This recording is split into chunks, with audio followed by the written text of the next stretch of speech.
qaranlıq otaqda islanır göz yaşımdan varaqda. Xoşbəxt yaşa sən təki bu haqda düşünmə. Öz canın üçün bitər bu kədərdən. Bilmək olmaz nələr var qədərdə. Bir təbəssüm dağ çəkər bu dərdə. Üzülmə.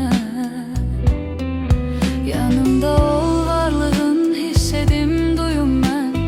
Məst olum gül qoxundan uyum mən. İstərəm çininə baş qoyum mən ölüncə. Yetər ki gəl ürək dərd, gözlərim yol çəkir. Min təsəlli eyləyər bir sətir. Tək səninlə bağlıdır hər fikir, düşüncə.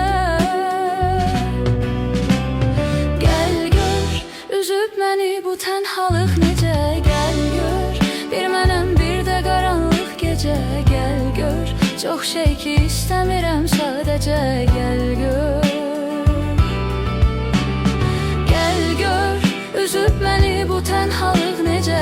Gəl gör, bir mənəm, bir də qaranlıq gecə. Gəl gör, çox şey ki istəmirəm sadəcə. Gəl gör.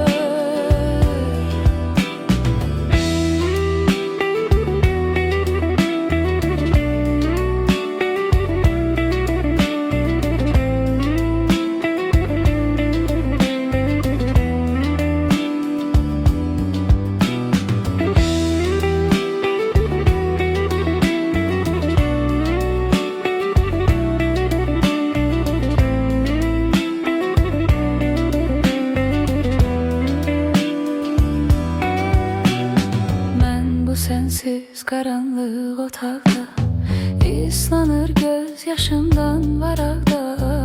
Xoşbəxt yaşa sən təki bu haqda düşünmə.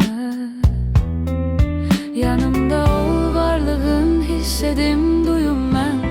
Məst olum gül qoxundan uyum mən.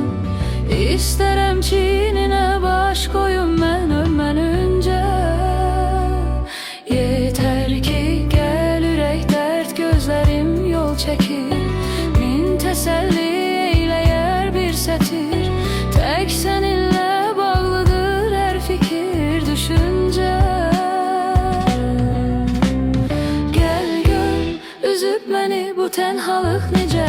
Gəl gör, bir mənəm, bir də qaranlıq gecə. Gəl gör, çox şey ki istəmirəm sadəcə.